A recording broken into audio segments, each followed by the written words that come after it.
Paz, irmãs e irmãos, te convido a essa leitura maravilhosa do livro Deixe-me apresentar você, de Thalita Pereira. Continuamos a nossa leitura aqui, né? Na página 101. Vamos lá? Seguimos então com o livro. Da mesma forma acontece em nossa vida. Entramos em um navio, passamos pela tempestade, parece que nem iremos sobreviver. Quando finalmente conseguimos respirar novamente, estamos presos em uma ilha. As ilhas são as circunstâncias contrárias da história. Ei, ainda que o povo fale, não significa que você está em pecado ou que é um castigo. Não é uma prova de Deus, não é uma investida do diabo. É simplesmente necessário que você passe por uma ilha. Porque qual o objetivo de Deus para nos deixar lá? Na ilha é onde descobrimos mais de Deus, onde ajudamos outras pessoas, onde os domínios opressivos são anulados e onde somos abastecidos para seguir viagem. Na ilha, nós adquirimos humildade, aprendemos a olhar o outro com compaixão, a ter sabedoria e a continuar sonhando. A sua ilha, a sua situação difícil não está tirando você do seu destino profético, está guiando você até lá. Enquanto estiver na ilha, não deixe que seus sonhos sejam enterrados. Quem enterra tesouro na ilha é pirata. Paulo tinha o sonho de levar o evangelho até Roma e por isso não desistiu. Ele passou o tempo necessário em Malta, ganhou o respeito e o reconhecimento dos líderes locais. Ajudou as pessoas, cresceu, aprendeu e prosseguiu a caminhada. Paulo focou nas promessas que Deus tinha feito a ele, não nas dificuldades que estava enfrentando pelo caminho. Nunca se esqueça do propósito pelo qual Deus chamou você. Foque sua atenção nas palavras de Deus, não nas palavras de dificuldade. Você já percebeu que palavras desanimadoras ou pensamentos como não sou inteligente, nem atraente o bastante, não tenho grandes talentos, não consigo fazer nada direito, costumam se transformar em profecias negativas que se cumprem em nós mesmas? Por quê? Porque esses pensamentos impregnam a nossa mente a ponto de exercerem forte influência sobre o nosso processo da tomada de decisões. Ao receber Jesus Cristo como Salvador, cada pessoa recebe um novo espírito e um novo coração, mas não recebe uma nova mente. A mente precisa ser renovada, como nos ensina o apóstolo Paulo em Romanos 12, 2. Não se amoldem ao padrão desse mundo, mas transformem-se pela renovação da nossa mente, para que sejam capazes de experimentar e comprovar a boa, agradável e perfeita vontade de Deus. Precisamos aprender a pensar como Deus pensa a nosso respeito, isso é, renovar a mente. E a Bíblia nos garante em Jeremias 29:11 que Deus tem planos de nos fazer prosperar, nos dar esperança e um futuro. É isso o que Ele planeja para a sua vida. É isso o que Ele pensa a seu respeito. Deus tem um plano para você, para fazer você prosperar e para dar a você esperança e um futuro, sim. É preciso repetir para ficar muito bem registrado essa promessa na sua mente. Vale ressaltar que não se trata do poder do pensamento positivo, mas do poder que temos de escolher o que foi ocupar a nossa mente. É isso que o apóstolo Paulo nos ensina a fazer. Finalmente, irmãos, tudo que for verdadeiro, tudo que for nobre, tudo que for correto, tudo que for puro, tudo que for amável, tudo que for de boa fama, se houver algo de excelente ou digno de louvor, Pensem nessas coisas, Filipenses 4:8. Por exemplo, a única maneira de vencer uma tentação é desviar o foco da mente para outra direção. Se a nossa mente estiver impregnada de ideias sobre sexo, o sexo vai ser dominante em nossa vida e as nossas atitudes. Aquilo que ganha a sua atenção já conquistou você. E como podemos reprogramar a nossa mente? Enchendo-a com a palavra de Deus, que tem mais de 7.000 promessas para aqueles que creem. Quanto mais versículos você memorizar e guardar no seu coração, mais fácil será neutralizar pensamentos, tentações e ataques espirituais. Somos transformadas pela renovação da nossa mente através da palavra de Deus. Vou deixar agora para você uma pequena lista de textos bíblicos que são bons para preencher o seu coração, mas também ficarão algumas linhas para você incluir outros textos. Conforme ler a Bíblia diariamente, terá uma bela lista para memorizar. Vamos lá? Anota aí. Filipenses 4:13. Tudo posso naquele que me fortalece. 2 Coríntios 12:9. Minha graça é suficiente a você, pois o meu poder se aperfeiçoa na fraqueza. Romanos 12:2. Não se amoldem ao padrão deste mundo, mas transformem-se pela renovação da sua mente, para que sejam capazes de experimentar e comprovar a boa, agradável e perfeita vontade de Deus. Filipenses 4:8. Finalmente, irmãos, tudo que for verdadeiro, tudo que for nobre, tudo que for correto, tudo que for puro, tudo que for amável, tudo que for de boa fama, se houver algo de excelente ou digno de louvor, pensem nessas coisas. João 8:32. E conhecerão a verdade, e a verdade vos libertará. Olha que tremendo esse versículo. Conhecereis a verdade, e a verdade vos libertará. Jesus disse, e conhecerão a verdade, e a verdade vos libertará, em João 8:32. Por isso, permita que as verdades contidas na Bíblia ajudem você a superar as feridas e os fracassos. Como eu já disse, não podemos ficar presas a uma dor ou um problema. Temos que seguir em frente, levantar a cabeça e dar a volta por cima com Jesus. Sempre é possível. Nunca pense em desistir. Por mais que as circunstâncias digam não, lute pelo sim. O apóstolo Paulo se tornou especialista em fazer das dificuldades uma ponte para o sucesso. A resistência dele era diretamente proporcional aos desafios que enfrentava. Veja o que ele afirmou em 2 Coríntios 4:8-9, diz o seguinte: de todos os lados somos pressionados, mas não desanimados. Ficamos perplexos, mas não desesperados. Somos perseguidos, mas não abandonados. Abatidos, mas não destruídos. Portanto, não seja marionete das feridas, dos traumas e fracassos que um dia afetaram a sua vida. Ganhe experiência e prossiga ainda mais forte. Foque nas coisas boas. Por mais que as circunstâncias digam não, lute pelo sim. O diabo sempre lança mentiras à nossa mente. E influenciados por ele, às vezes pensamos: ninguém me trata com carinho, não ligam para mim. Esses sussurros malignos podem nos levar a guardar mágoas no coração e não perdoar quem nos ofendeu. Sem perceber, nós nos tornamos reféns do ressentimento. Precisamos ter muito cuidado, pois o diabo quer que demos atenção às feridas do passado. Se possível, ele nos manteria acorrentados ao nosso passado. Em vez de ouvir essas vozes do mal, busque viver como a palavra ensina. Se você se mantiver firme no que Deus pensa a seu respeito, o seu passado não terá poder sobre o seu futuro.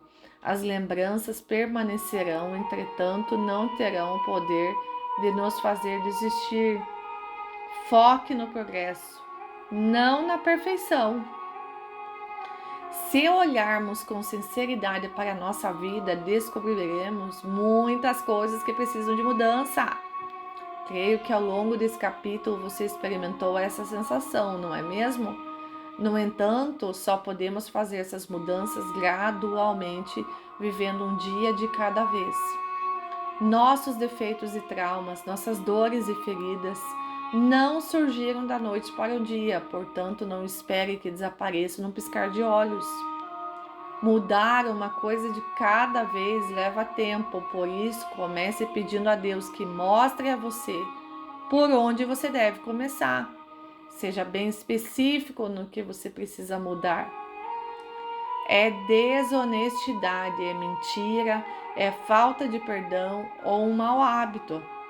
É compulsão por trabalho, é um sentimento de mágoa, é um divórcio mal resolvido que aprisiona a sua vida até hoje, é a traição do seu cônjuge, é um sentimento de medo, é compulsão por jogos de azar, é compulsão por comida, é vício em pornografia, é um distúrbio de sexualidade, é um sentimento de culpa, é um abuso sofrido no passado, é uma paternidade mal resolvida, é um vício em álcool, substâncias entorpecentes, é maledicência, é um sentimento de ódio, é compulsão por compras.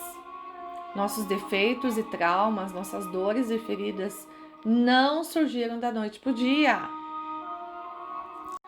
Portanto, não espere que desapareçam no piscar de olhos, certo? Então vamos lá? O que você precisa fazer para mudar? Em que área você precisa de cura? Precisamos buscar uma vitória por dia. Peça ajuda ao Pai para viver cada dia em vitória sobre aquele defeito ou fraqueza. No entanto, acredite que a cura virá através de um processo. A Bíblia diz: estou convencido de que aquele que começou a boa obra em vocês vai completá-la até o dia de Cristo Jesus. Esta palavra está lá em Filipenses 1:6. Quando paramos para pensar em tudo que queremos mudar em nós mesmas, achamos muito difícil começar.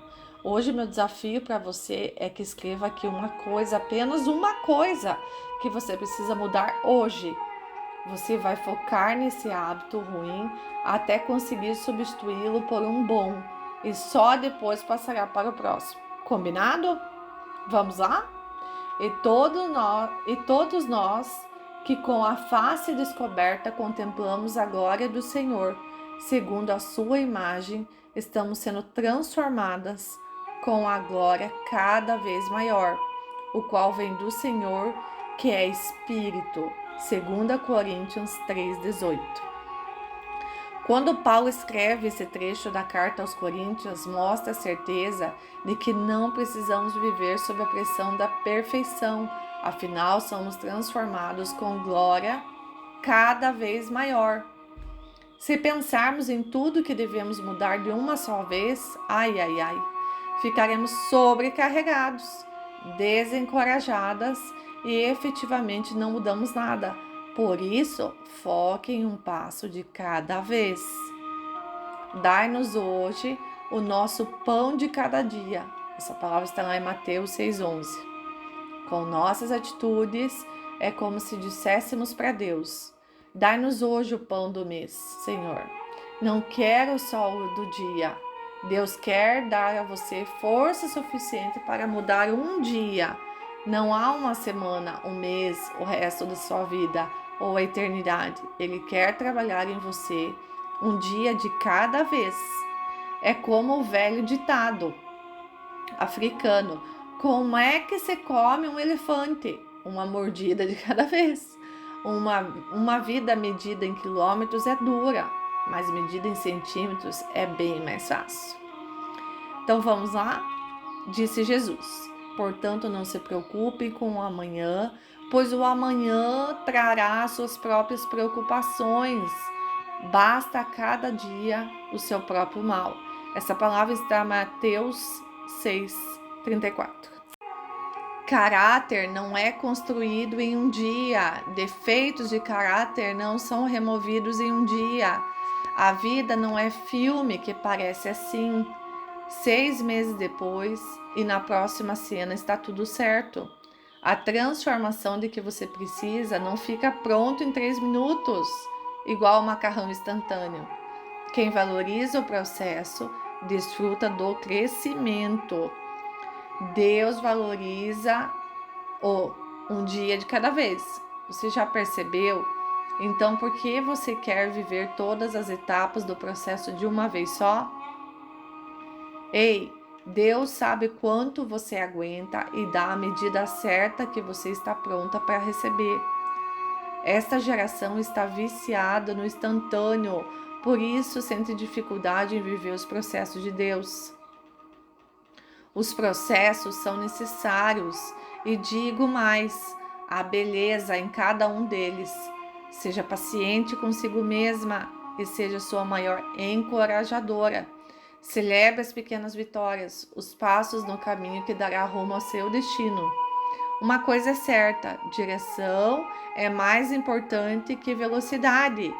Ei, não dá para dormir Thalita e acordar Josimeyer.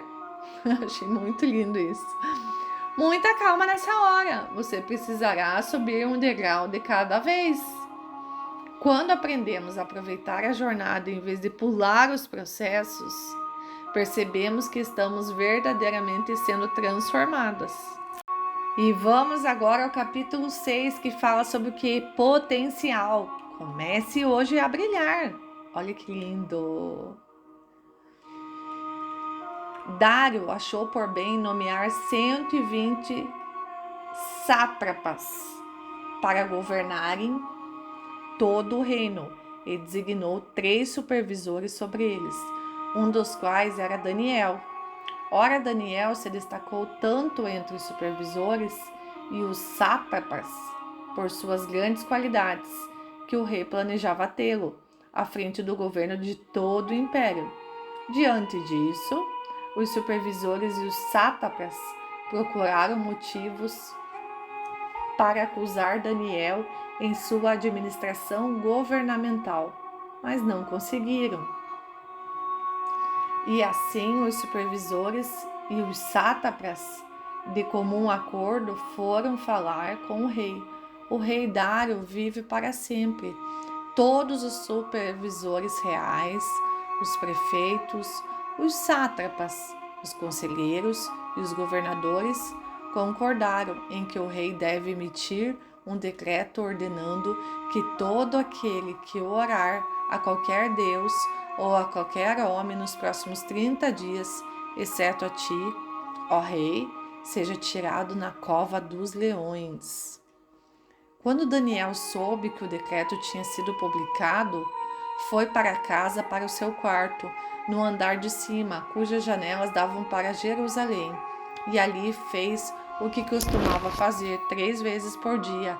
Ele se ajoelhava e orava agradecendo a seu Deus. Então, aqueles homens foram investigar e encontraram Daniel orando, pedindo ajuda a Deus. Então disseram ao rei: Daniel, um dos exilados de Judá, não te dá ouvidos, ó rei, nem ao decreto que assinaste. Ele continua orando 3 vezes por dia. Quando o rei ouviu isso, ficou muito contrariado e decidiu salvar Daniel. Até o pôr do sol, fez o possível para livrá-lo. Logo ao alvorecer, o rei se levantou e correu para a cova dos leões. Quando ia se aproximando da cova, chamou Daniel com voz que revelava aflição. Daniel, servo do Deus vivo, será que o seu Deus, a quem você serve continuamente, pode livrá-lo dos leões? Daniel respondeu: ó rei, vive para sempre. O meu Deus enviou o seu anjo que fechou a boca dos leões.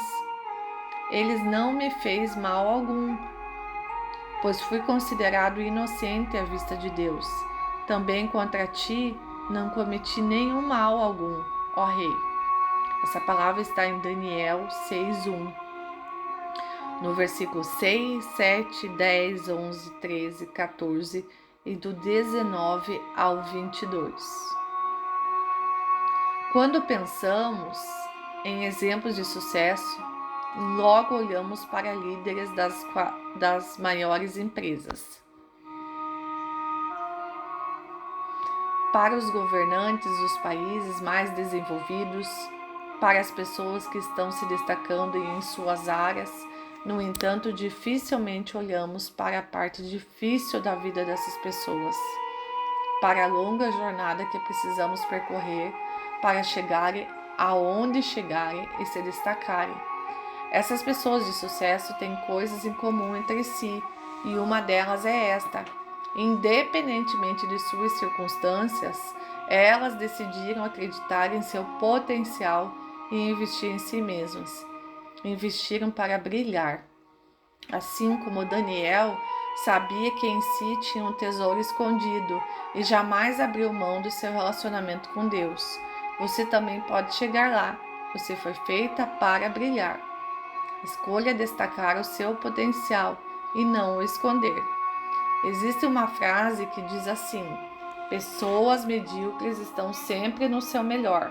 Uau, que verdade!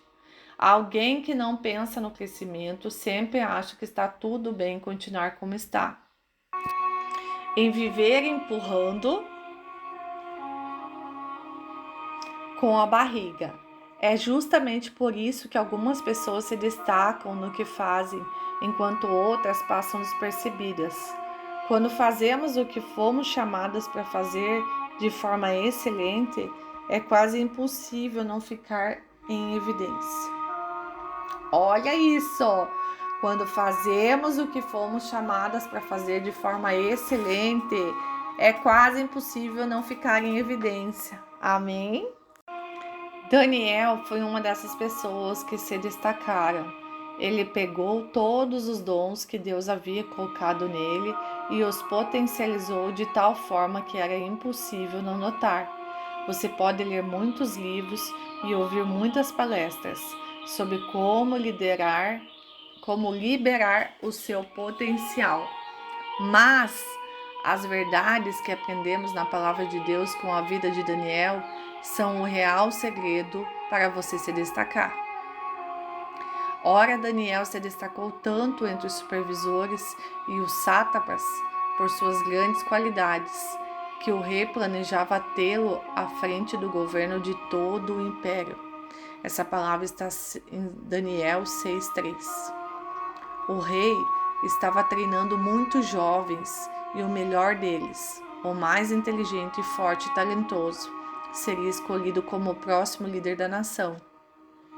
Como lemos no versículo anterior, não foi Deus quem colocou Daniel em destaque.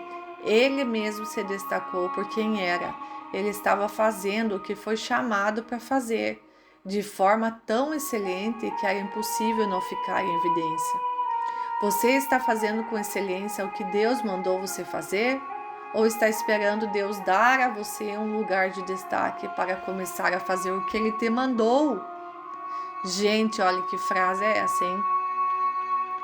Isso acontece quando você potencializa os dons dados por Deus, honrando com o que você faz de melhor.